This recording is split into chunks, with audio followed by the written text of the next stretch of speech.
Cuán firme cimiento se ha dado a la fe.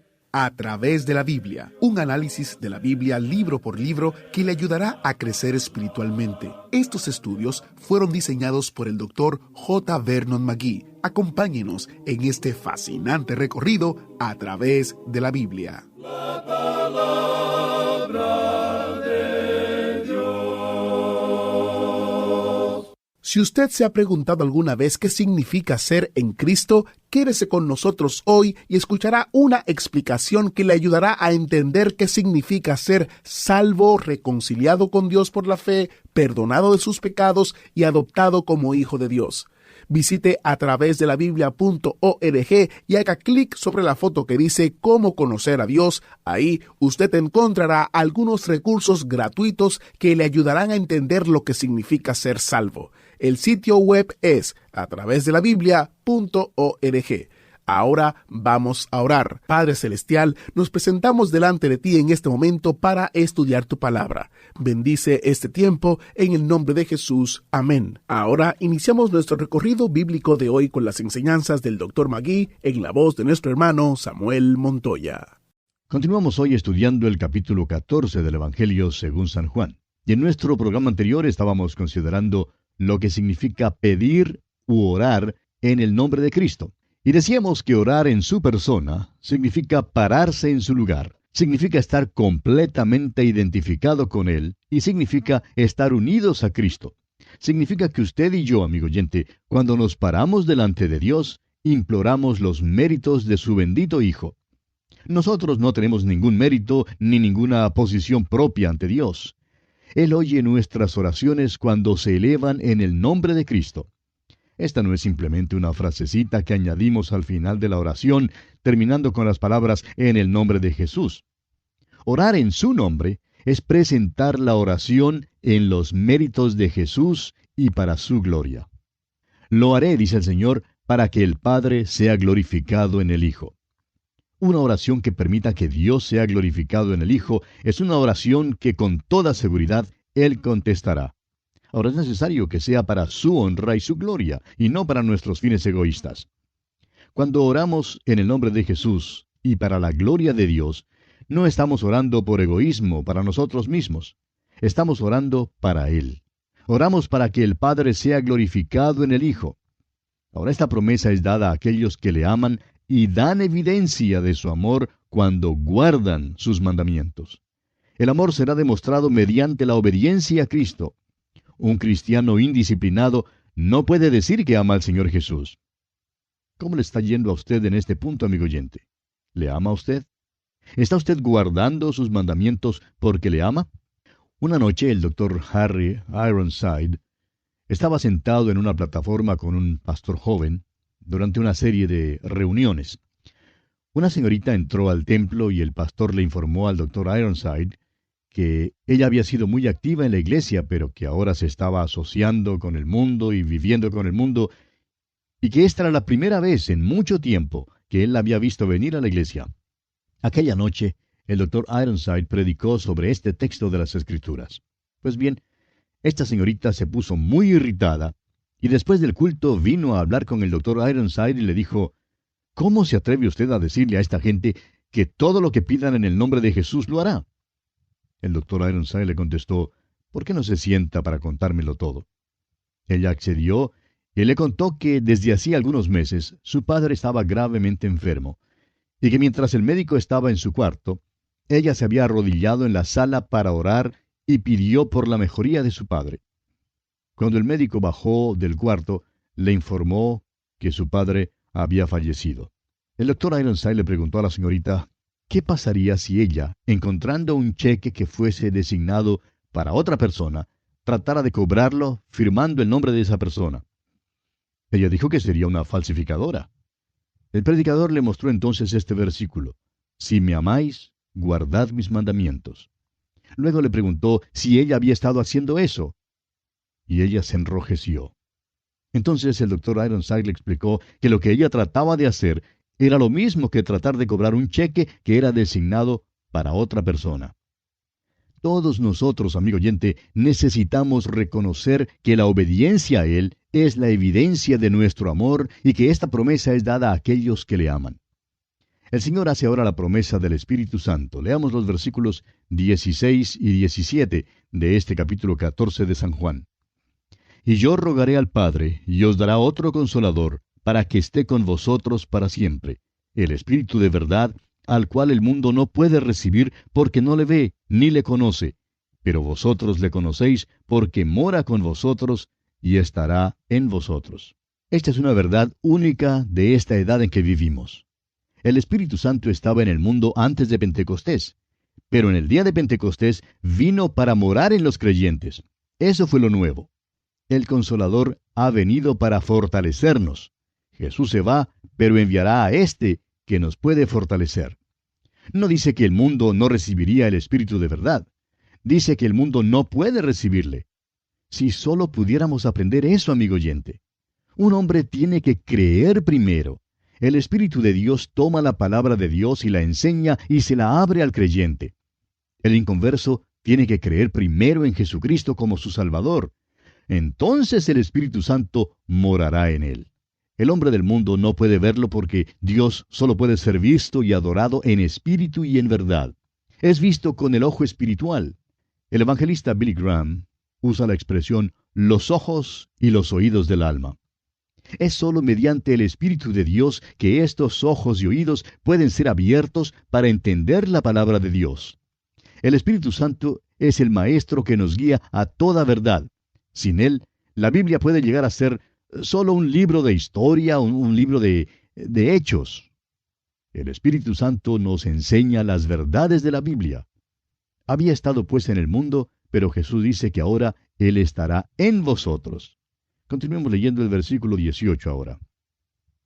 No os dejaré huérfanos, vendré a vosotros. Jesús dice que no nos dejará huérfanos, sino que vendrá en la persona del Espíritu Santo.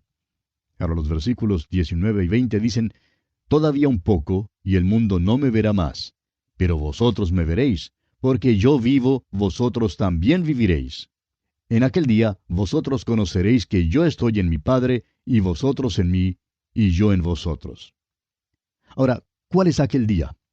Bueno, en aquel día es el día en que usted y yo vivimos, amigo oyente. Es el día que comenzó con Pentecostés. Vosotros en mí, dice el Señor, y yo en vosotros. Esta es la declaración más profunda en todo el Evangelio de Juan o en toda la Biblia. Aún a un pequeñito le es posible comprenderla, y sin embargo, ningún filósofo puede sondear las profundidades de su significado. Vosotros en mí. Esta es la salvación. Ser salvo significa estar en Cristo. Es por eso que el apóstol Pedro dice que somos salvos mediante el bautismo. Y el bautismo significa identificación, y significa ser identificado con Cristo. Dios ve a todos, o bien en Cristo, o bien fuera de Cristo. O estamos en Él por la fe, o estamos fuera de Él, todavía con los pecados. Si usted, amigo oyente, está en Cristo, entonces Dios le ve en Cristo, y su justicia es la justicia suya, porque estamos completos en Él. Ahora, yo en vosotros. Esa es la segunda parte de esta declaración, y esta es la santificación. Es el vivir cristiano aquí en el mundo. ¿Vive Cristo en usted, amigo oyente? El apóstol Pablo dice en su carta a los Gálatas, capítulo 2, versículo 20, Con Cristo estoy juntamente crucificado, y ya no vivo yo, mas vive Cristo en mí, y lo que ahora vivo en la carne, lo vivo en la fe del Hijo de Dios, el cual me amó y se entregó a sí mismo por mí. Continuemos ahora con el versículo 21 de este capítulo 14 de Juan. El que tiene mis mandamientos y los guarda, ese es el que me ama, y el que me ama será amado por mi Padre, y yo le amaré y me manifestaré a él. No diga que usted ama a Cristo, amigo oyente, si no le está obedeciendo. Aquí Jesús lo expresa muy claro. Jesús se manifestará a aquel que le ama. No crea que esta es una manifestación mediante alguna visión. Más adelante él dice que es el Espíritu Santo quien tomará las cosas de Jesús y se las revelará. ¿Dónde hace esto? En la palabra de Dios. Allí es donde Jesús es manifestado. Leamos ahora el versículo 22 del capítulo 14 de Juan. Le dijo Judas, no el Iscariote, Señor, ¿cómo es que te manifestarás a nosotros y no al mundo? Judas oye todo esto y cree que es maravilloso, pero pregunta si no sería maravilloso que todo el mundo también lo oyera. Y pregunta a Jesús si es que se ha olvidado del mundo. A propósito, aquí está el primer misionero. El Señor Jesús le contesta, y su contestación forma el resto de este capítulo 14 de San Juan. Le asegura que no se ha olvidado del mundo, sino que está pensando en el mundo. Leamos los versículos 23 y 24. Respondió Jesús y le dijo, El que me ama, mi palabra guardará, y mi Padre le amará, y vendremos a él, y haremos morada en él. El que no me ama, no guarda mis palabras. Y la palabra que habéis oído no es mía, sino del Padre que me envió. La manera en que el mundo se va a enterar del Señor Jesús no es mediante los tratados que distribuimos, sino por nuestra obediencia. Sí, se trata de la obediencia, amigo oyente. La profesión realmente no vale nada. Ser miembro de una iglesia en verdad no vale nada. Nuestro amor tiene que ser evidenciado por nuestra obediencia. ¿Qué le parece el amor suyo, amigo oyente? ¿Le disciplina? Estas cosas son verdaderamente importantes. Continuemos con los versículos 25 y 26 de este capítulo 14 de Juan. Os he dicho estas cosas estando con vosotros, mas el Consolador, el Espíritu Santo, a quien el Padre enviará en mi nombre, Él os enseñará todas las cosas y os recordará todo lo que yo os he dicho. Jesús les está diciendo que Él no se ha olvidado del mundo. El hecho es que Él está pensando en el mundo. Se ha reunido con estos apóstoles en el aposento alto y les ha dado la verdad para que la puedan llevar al mundo en el poder del Espíritu Santo. La única manera en que la verdad puede ser dada al mundo es mediante estos hombres. Juan estaba en aquel aposento alto, y Juan ha escrito estas verdades para nosotros. Jesús les asegura que el Espíritu Santo les enseñará todas las cosas y que les recordará todo lo que Él ha hablado. Leamos ahora el versículo 27. La paz os dejo, mi paz os doy. Yo no os la doy como el mundo la da. No se turbe vuestro corazón, ni tenga miedo. Este versículo nos lleva al primer versículo. Es su última palabra de consuelo. La paz de la cual habla aquí no es la paz que resulta de tener perdonados los pecados. Esta es la gloriosa y maravillosa paz que viene al corazón de aquellos que se han entregado completamente al Señor Jesús. Es la paz del corazón y de la mente de aquellos que se hallan en la voluntad de Dios. Veamos ahora los versículos 28 al 31 de este capítulo 14 de Juan. Habéis oído que yo os he dicho, voy y vengo a vosotros. Si me amarais, os habríais regocijado porque he dicho que voy al Padre, porque el Padre mayor es que yo. Y ahora os lo he dicho antes que suceda, para que cuando suceda, creáis. No hablaré ya mucho con vosotros, porque viene el príncipe de este mundo, y él nada tiene en mí.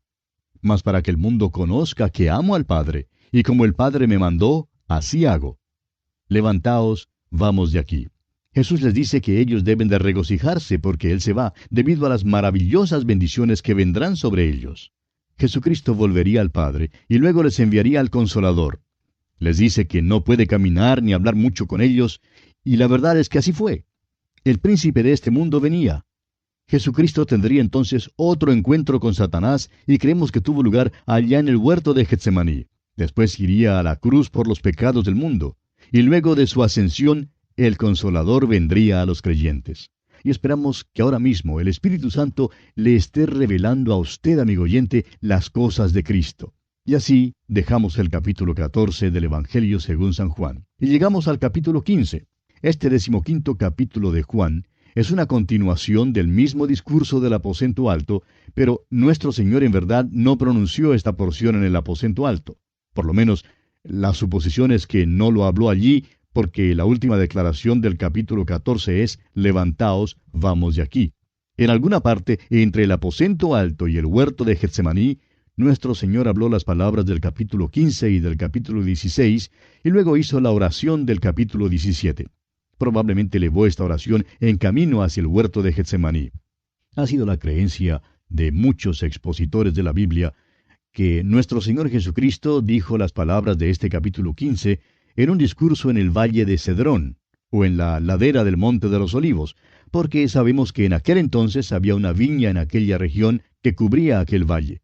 También sabemos que era noche de luna llena porque era el tiempo de la Pascua, y bien pudo haber sucedido así, y creemos que este habría sido un lugar bastante apropiado para hablar las palabras de este capítulo. Ahora, algunos expositores ingleses han ofrecido otra sugerencia que nos inclinamos a aceptar.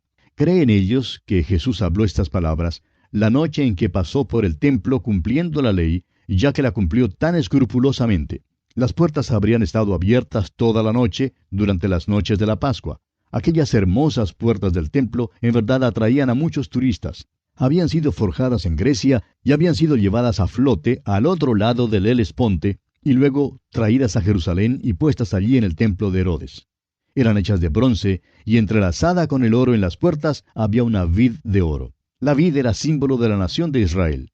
Hay varias citas bíblicas que nos demuestran que el olivo y la vid son símbolos de Israel. En el Salmo 80, por ejemplo, versículos 8 y 9 leemos: «Hiciste venir una vid de Egipto, echaste las naciones y la plantaste, limpiaste sitio delante de ella e hiciste arraigar sus raíces y llenó la tierra». El profeta Isaías también se refiere a esta vid en el capítulo 5 de su profecía y dice: «Ahora cantaré por mi amado el cantar de mi amado a su viña. Tenía mi amado una viña en una ladera fértil. Ciertamente la viña de Jehová de los ejércitos es la casa de Israel, y los hombres de Judá planta deliciosa suya. Esperaba juicio, y he aquí vileza, justicia, y he aquí clamor». El profeta Jeremías, por su parte, en el capítulo 2 de su profecía, versículo 21, dice: «Te planté de vid escogida, simiente verdadera toda ella. ¿Cómo pues te me has vuelto sarmiento de vid extraña?». Y el profeta Oseas, en el capítulo 10, versículo 1, dice: «Israel es una frondosa viña que da abundante fruto para sí mismo. Conforme a la abundancia de su fruto multiplicó también los altares. Conforme a la bondad de su tierra aumentaron sus ídolos». Creemos pues que es muy evidente que la vid es una descripción de la nación de Israel.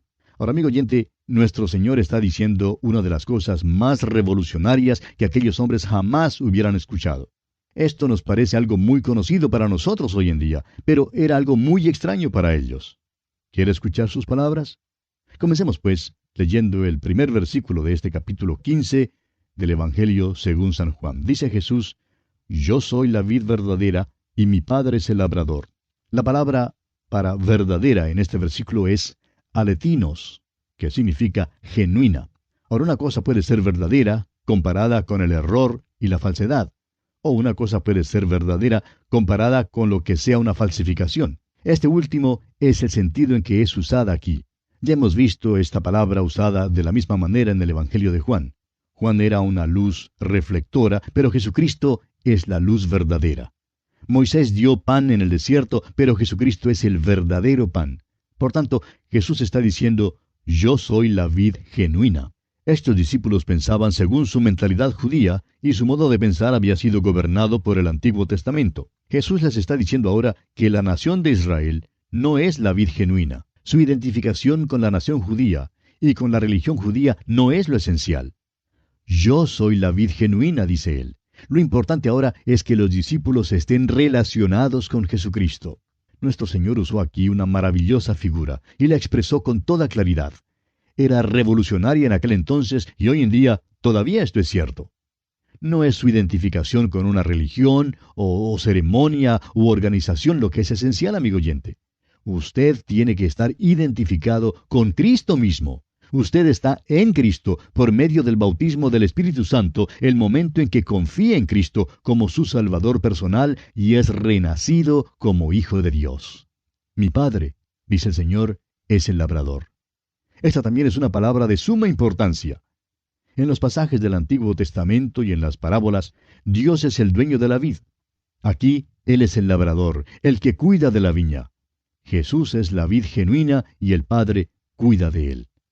Se nos dice en el Antiguo Testamento que el Señor Jesús subirá cual renuevo delante de Él y como raíz de tierra seca. Piense usted cuántas veces el Padre intervino para salvar a Jesús del diablo, de aquel que quiso matarle.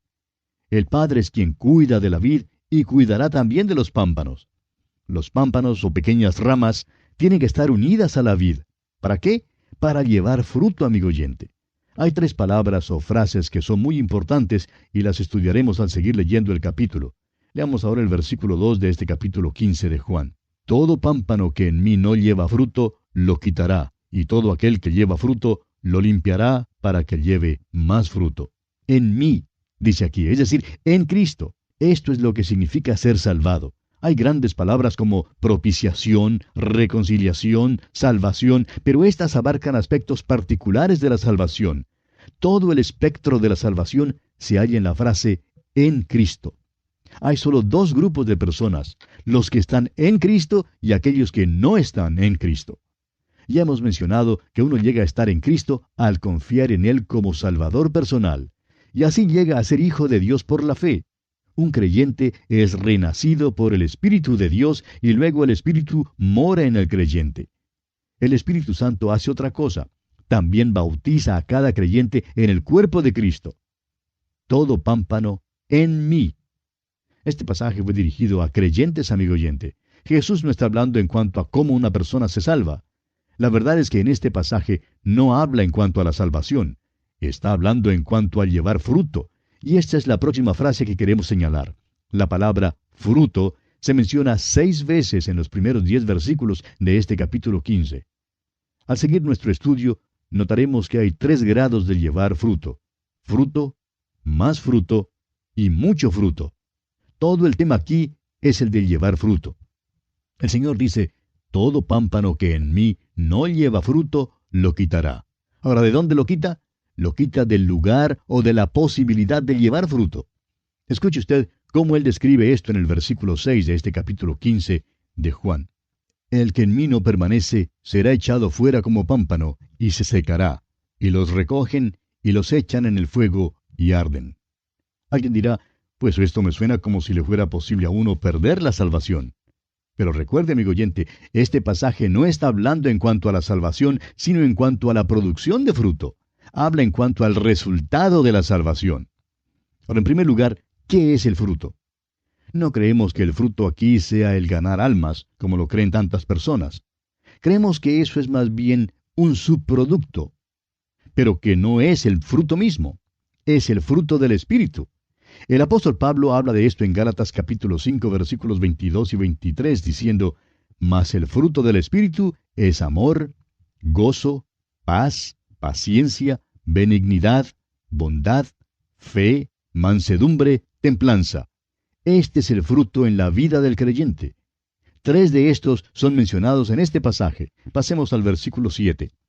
«Si permanecéis en mí, y mis palabras permanecen en vosotros, pedid todo lo que queréis, y os será hecho». Esta es la oración eficaz. Ahora el versículo 8 dice, «En esto es glorificado mi Padre, en que llevéis mucho fruto, y seáis así mis discípulos». Este es el fruto perpetuo. Y pasando ahora al versículo 11 de este capítulo 15 de Juan, leemos, «Estas cosas os he hablado, para que mi gozo esté en vosotros, y vuestro gozo sea cumplido». Y este fruto es el gozo celestial. Continuaremos, Dios mediante, en nuestro próximo estudio. Que Dios le bendiga ricamente. Gracias por estar con nosotros. Dios mediante estaremos mañana en una próxima entrega del programa A Través de la Biblia. ¿Fue de ayuda para usted el estudio de hoy? ¿Desea enviarnos algún comentario de lo que ha estado escuchando? Entonces escríbanos, no espere más. Nuestro correo electrónico es atv@transmundial.org. atv@transmundial.org. Si desea recibir las notas y bosquejos de lo que estamos estudiando, suscríbase gratis en nuestra página en internet a través de la Biblia.org/notas. A través de la Biblia.org/notas. También puede escribirnos a través de la Biblia, apartado 2805, Miami, Florida, 33265, Estados Unidos. A través de la Biblia, apartado 2805, Miami, Florida, 33265, Estados Unidos. Esta fue una producción Transmundial. Todo lo pagó Cristo, quien por mí libremente derramó su sangre carmesí.